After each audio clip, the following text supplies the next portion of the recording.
नमस्कार मित्रांनो, मी स्वाती तोरसेकर एशा पृथ्वीमध्ये तुमचं स्वागत करते. डोनाल्ड ट्रम्प यांची ज्यांनी कोणी निवड केली, मी निवडणूक म्हणत नाहीये, निवड केली आणि त्यांना राष्ट्राध्यक्षाचा उमेदवार म्हणून पसंती दिली. त्यांनी त्यांच्यावरती एक जबाबदारी टाकलेली आहे. ह्या शक्ती कोण ह्याच्यावरती आपण अन्य व्हिडिओमध्ये विचार केलेला आहे आणि ते व्हिडिओ तुम्ही जरूर बघू शकता. ती ती जी त्यांच्यावर जी जबाबदारी टाकलेली आहे, ती जबाबदारी अशी आहे, की अमेरिकेला जे काही स्थान मिळालेलं आहे, ते स्थान अबाधित ठेवण्याचं.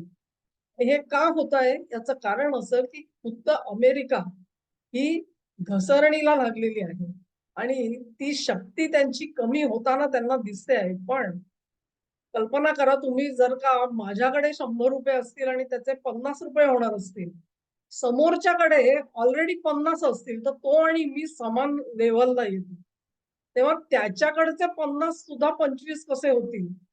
हा जर का मी विचार केला, तर मी पुन्हा एकदा तो 25 वर गेला, मी 50 वर गेला आणि माझं स्थान अबाधित राहतं. आलं लक्षात? म्हणजे मी कोसळतोय ते माझ्या बरोबर मला जगाला कोसळून माझ्यासोबत आणायला पाहिजे आणि तसं मी केलं, तर मग माझं स्थान जे आहे, ते कायम वरती राहू शकतं.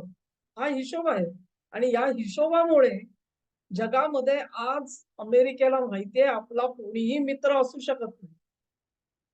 शत्रू तर सगळेच आहेत. म्हणजे त्यांच्यापासून शेकडो योजना दूर असलेला, उंचीने कमी असलेला कुठलाही देश सुद्धा त्यांना आज आपला शत्रू वाटू शकतो. इतकी नाजूक परिस्थिती, नाजूक मनोअवस्था अमेरिकेची झालेली आहे. तेव्हा डोनाल्ड ट्रम्प यांचं जे यश अनेक जण मोजमाप करतात अर्थातच त्यांची चूक नाहीये, की लष्करी दृष्टीने बघितलं तर अमेरिकेने इराण समोर हात टेकले. का? तर त्यांना इराणचा पाडाव करता आला नाही. सरतेशेवटी त्यांना तह करावा लागला. त्यांनी जी काही स्टेटेड गोल्स होती त्यांची, की इराणकडे न्यूक्स असणार नाही.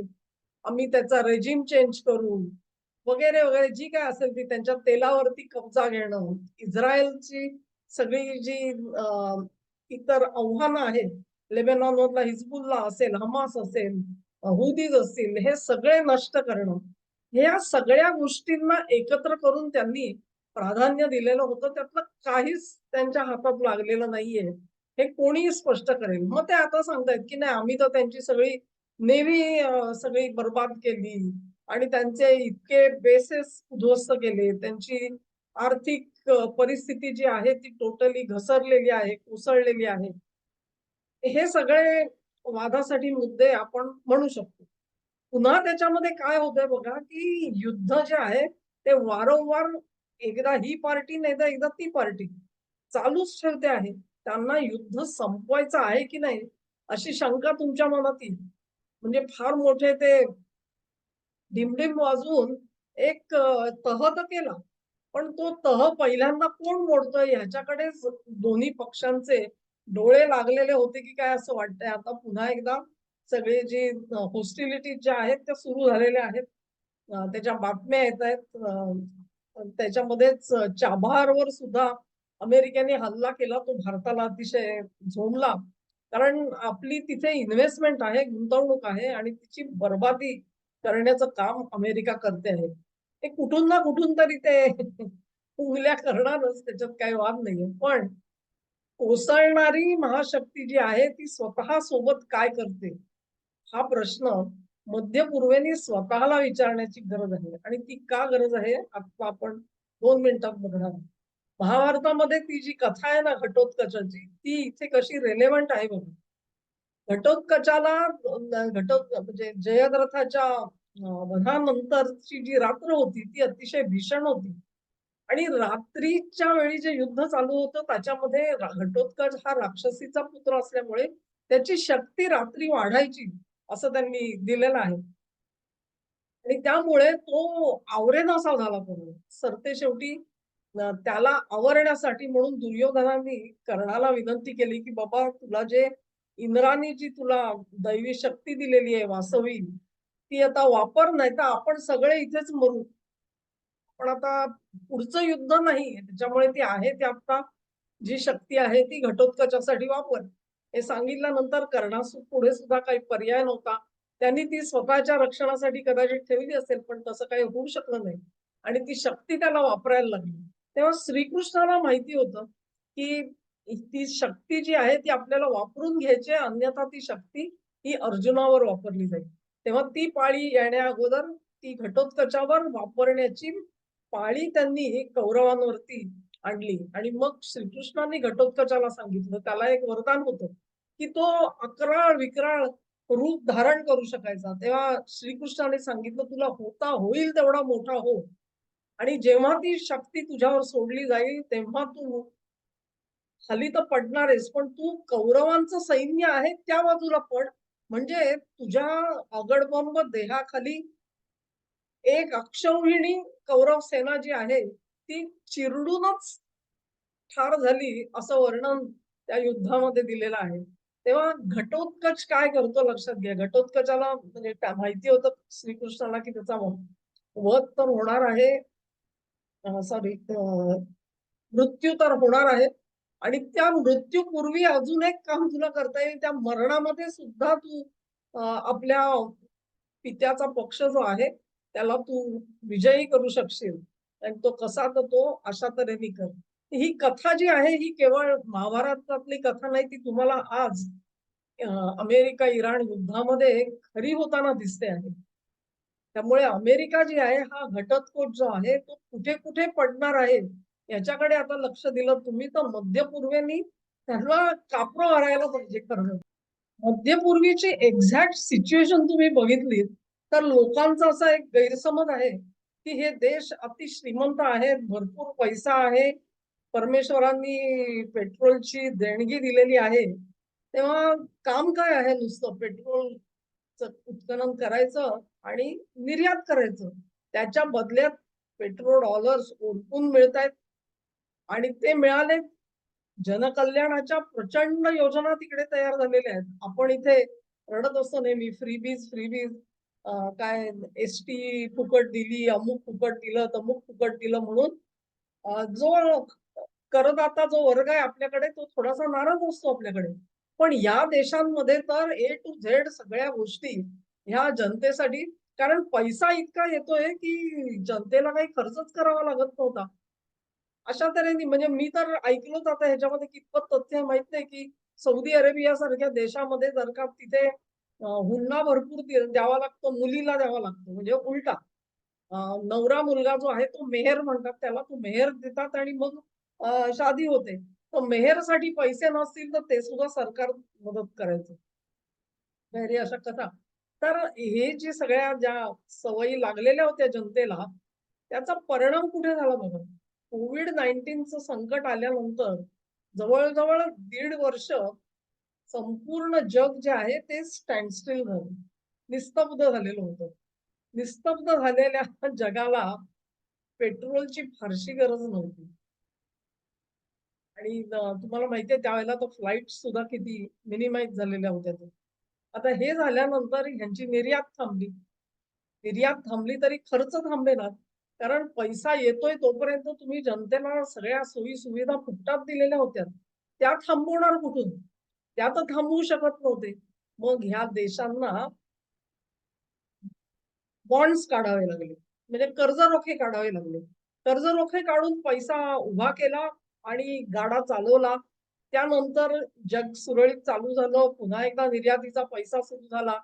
थोडंसं हायसं वाटलं त्यातून श्वास टाकण्यात तोपर्यंत हे युद्ध सुरू झालं आता. आता हे युद्ध सुरू झाल्यानंतर होर्मुझ बंद. तर होर्मुझ बंद तर सिन्सिअरली कोणी प्रयत्न करतंय का? कोणी प्रयत्न करत नाही. म्हणजे इराण अडवून बसलाय, तसाच अमेरिका पण अडवून बसलाय. ते म्हणतात आम्ही टोल घेणार. आता ओमान पण म्हणतो आम्ही कर घेणार. उरलेल्यांनी काय करायचं? त्यांना बरं, भारताने सांगितलं होतं आपण आयमेक चा महामार्ग तयार करू. त्याला किती अडचणी आल्या. कोणी मनापासून दाद दिली नाही. अन्यथा आजपर्यंत तो मार्गाचं काम जर का चालू झालं असतं, तर या सगळ्या देशांना तो मार्ग वापरून माल एक्सपोर्ट करता आला असता. परंतु ते सुद्धा झालं नाही. आता ते झालं नाही म्हटल्यानंतर देयर इज नो अल्टरनेटिव्ह. एक होर्मुझचा आखात फक्त तुमच्याकडे आहे, दुसरं काही हातामध्ये नाही म्हटल्यानंतर आता हातपाय आखडलेले आहेत. आणि ते जे कर्जरोखे आहेत ते आ वासून डोळ्यासमोर ते संकट उभं आहे असं, की जर का आता तिथून पुढचे पैसे आले नाहीत, तर डिफॉल्ट्स म्हणजे कर्जरोखे तुम्ही समजा आरबीआय कडे 3 लाख रुपये ठेवलेत आणि तुमचं सगळं कॅल्क्युलेशन आहे, की बाबा आता या वर्षीच्या 1 ऑक्टोबरला मला माझे पैसे परत मिळतील आणि त्याच्यावरचं व्याज परत मिळेल. आरबीआयने जर का हात वर केले आणि सांगितलं, की बाबा माझ्याकडे पैसे नाहीयेत, जेव्हा येतील तेव्हा देऊ. तुमची काय अवस्था होईल? याला म्हणतात डिफॉल्ट. म्हणजे काय? तर कर्जाचा हप्ता चुकवणं. कर्जाचा मूळ भांडवलासकटचा हप्ता चुकवो किंवा त्याच्यावरचं जे व्याज द्यायचं आहे, ते व्याज सुद्धा जर का तुम्हाला देता आलं नाही, तरी त्याला डिफॉल्टच म्हणतात. असं होण्याची परिस्थिती मध्य पूर्वेवर झालेली आहे. तेव्हा असं समजू नका, की हे गर्भश्रीमंत देश आहेत, ह्यांच्याकडे भरपूर पैसा आहे आणि ते गाडा चालवतील. होर्मुझ बंद असला तरी देखील. होर्मुझ आता जो बंद झालेला आहे, त्यातून स्पष्ट निर्देश हेच होत आहेत, की या लढाईचा सोक्ष-मोक्ष हा रणांगणात होईपर्यंत परिस्थिती पूर्ववत होणार नाही आणि ती होणार नसेल, तर एक म्हणजे मध्य पूर्वेची ऊर्जा जी आहे ती संपूर्ण जगाला मिळणार नाही. त्यांना पर्यायी मार्ग शोधायला लागतील काही ना काहीतरी किंवा आपली जी खपत आहे त्या खपतीमध्ये बचत करावी लागेल. म्हणजे तुम्ही जर का आज महिन्याला 100 लिटर पेट्रोल वापरत असाल, तर तुम्हाला नाही वापरता येणार आहे. अन्यथा तुम्हाला फार मोठ्या वाढीव दराने पैसा खर्च करावा लागेल. मोदींनी तेच इंडिकेट केलं होतं वर्षभर थांबा. ते वर्षभर का थांबवा? अ, तो मुहूर्त काय आहे त्याचं उत्तर मी दुसऱ्या पुढच्या व्हिडिओत देणार आहे. तर तो भाग वेगळा. पण जो घटोत्कच आहे ना, हा घटोत्कच मध्य पूर्वेवर कोसळतो. हे एक प्रकारे जगामध्ये जी सगळी अस्थिरता निर्माण झालेली होती ती मध्य पूर्वेमुळे झाली होती. कारण सततची भांडणं. इस्रायलचं अस्तित्वच मान्य करायचं नाही. इस्रायलने यांचं अस्तित्व मान्य करायचं नाही किंवा जी काही त्यांची भांडणं चालू आहेत त्याच्यामध्ये मग सौदी म्हणतो मी अरबांचा नेता, तुर्कस्तान म्हणतो मी नेता, इराण म्हणतो मी नेता, सुन्नींचं शियाशी पटत नाही, शियांचं अहमदियाशी पटत नाही, त्यांचं अलावींशी पटत नाही, कुर्दांशी पटत नाही. एक ना हजार भानगडी चालू आहेत. मग काय तर दहशतवादी संघटना जन्माला येत आहेत. कट्टरपंथी इस्लामी संघटना जन्माला येत आहेत. त्यांचं राज्य सुरू आहे. जरा जरी सुधारणा करण्याचा प्रयत्न केला तरी देखील जनक्षोभ असा तयार करतात, की राज्यकर्ता हात टेकून खाली बसतो. ही परिस्थिती आलेली आहे. तेव्हा मध्य पूर्वेनी शांत चित्ताने विचार केला पाहिजे खरा. एक घटोत्कच युरोपवर कोसळला. अमेरिकेने त्यांचे स्वस्त एनर्जीचे मार्ग बंद केले. त्यानंतर आज युरोप रिसेशनच्या दारामध्ये उभा आहे. मध्य पूर्वेला हेच करून हवंय का? हा प्रश्न आहे. आणि जे हल्ले सुरू आहेत ना, त्याचं कारण पण तेच आहे. जेरीला आणायचं. कुठूनही अमेरिकेला असा जेरीला आणा, की इथून पुढे तो युद्धासाठी उभा राहू शकणार. आधीच एकतर अमेरिका काय करतेय? एअरक्राफ्ट कॅरियर्स आणि काय-काय म्हणजे दुसऱ्या महायुद्धामध्ये जी काही तंत्र आणि शक्ती प्रदर्शन होतं त्याच्यावर युद्ध करायला गेलात तुम्ही आणि इराणनी काय केलं? इराण, रशिया किंवा चीन असेल त्यांनी आधुनिक तंत्राचा वापर करून तुम्हाला नामोहरम केलंय. ह्याची कुठे वाच्यता नाही. परत त्या लेव्हलला तुम्हाला यायचं तर तुमची क्षमता नाही. काय कात्रीत पकडले गेलेले आहेत बघा. म्हणजे घटोत्कचाला माहिती आहे, की इंद्राने दिलेली जी तुमच्या कर्णानी ती शक्ती वापरली आणि स्वतःला वाचवलं बरोबर. कौरवांना वाचवलं खरं. पण संकट दुसरीकडून कसं आलं बघा. घटोत्कचाने ठरवलं मी तिकडे पडतो. ही अवस्था आहे. किंवा युरोपचे जे दुर्दशा झालेली आहे, जे दैन्य झालेलं आहे, त्यातून काही बोध घेऊन मध्य पूर्व आपली पावलं सुधारणार का हा प्रश्न आहे. अन्यथा एक पाळी येईल, की ह्या सगळ्या देशांना अमेरिकेला तंबी द्यावी लागेल, की आमच्या देशातून गाशा गुंडाळा आणि इथून बाहेर पडा. जे काय आमचे तुमच्याकडे पैसे पडलेले आहेत ते बुडले म्हणून समजतो. पण इथून पुढचं तरी नुकसान नको. कारण आम्हाला इराणचे हल्ले नकोय.